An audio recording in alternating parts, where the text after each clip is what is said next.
Literature سے تعلق رکھنے والی چیز ہے. بہت اچھے، واہ واہ واہ. تو اس زمانے کے جو عرب دان تھے وہ آج کے عربیوں سے کئی درجے اوپر پہنچے ہوئے ہیں. آج کے جتنے بھی عرب ہوں گے یہ اپنی زبان کو صحیح یا غلط پہچاننے کے معیار کے لیے انہی پرانے شعراء کا ہی واسطہ لینا ہوگا ان کو. بالکل صحیح.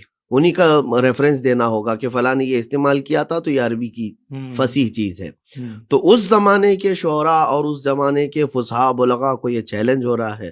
لیکن آپ بتائیں کہ ان لوگوں کے پاس جنگیں لڑنے کے لیے بڑا ہتھیار جمع کرنا اور لوگوں کی فوج جمع کرنا، اس سب کے لیے وقت تھا، تو پھر قرآن کے جمع کرنے کے لیے کیوں نہیں وہ سیریس ہوئے؟ جیسے مشہور بات ہے کہ اس وقت خانہ کعبہ پر جو ہے مشہور شاعروں کی اشعار لکھ کر کے لٹکائے جاتے تھے، اور جس کا سب سے اچھا ہوتا اس کا شعر خانہ کعبہ کے دروازے پر لگایا جاتا. صحیح. اور جب اس سے بھی اچھا آ جائے تب پھر جو ہے نا وہ پہلے والے کو نکال دیا جاتا، اب اس کو لٹکایا جاتا تھا. اچھا. تو یہ اعزاز تھا ان شاعروں کا کہ ہمارا لکھا ہوا کلام جو ہے خانہ کعبہ پر لٹکا ہوا ہے.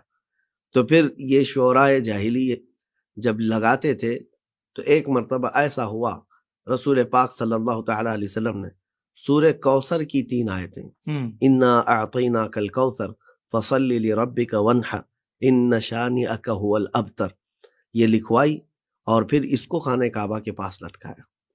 اب ظاہر سی بات ہے اس سے بہتر کلام ہوگا تو اس کو ہٹایا جائے گا اور دوسرا شعر لایا جائے گا. اب جب خانہ کعبہ پر یہ کلام لگایا گیا تو سب ارد گرد جمع ہوئے، اور کلام کی معنویت وہ عرب سمجھ سکتے ہیں. کیا بات ہے، واہ واہ. آج کے زمانے میں اس کو ایکسپلین کرنا بھی ہمارے لیے مشکل ہے، کیونکہ عربی زبان کی وسعت وہ عرب کا فصیح آدمی سمجھ سکتا ہے، کتنی گہرائی ہے، کتنی گہرائی ہے اس کے اندر. واہ واہ واہ. تو اب شعراء بھی، ادبا بھی، فصحاء بلغاء سب آتے تھے اور دیکھتے تھے اس کلام کو، اور پھر ان لوگوں نے کہا کہ یہ محمد عربی صلی اللہ تعالی علیہ وسلم کا یہ لکھا ہوا کلام یہ تو اثر کر جائے گا سارے لوگوں کو. تو سب جمع ہو کر کے ایک بہت بڑے شاعر کو لے آئے جس کے فی البدیہہ شعر کہنے میں کوئی مثل نہیں تھا. اس کو لے آئے اور کہا کہ دیکھو آپ کو تو جواب لکھنا ہوگا.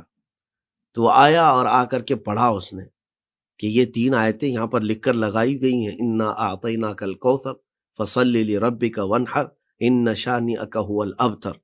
اس کے بعد اس نے کہا میں بھی جواب لکھتا ہوں، اور اس نے ایک ٹکڑا لیا، پارچہ لیا، اور اس پہ لکھا ما ھذا کلام البشر.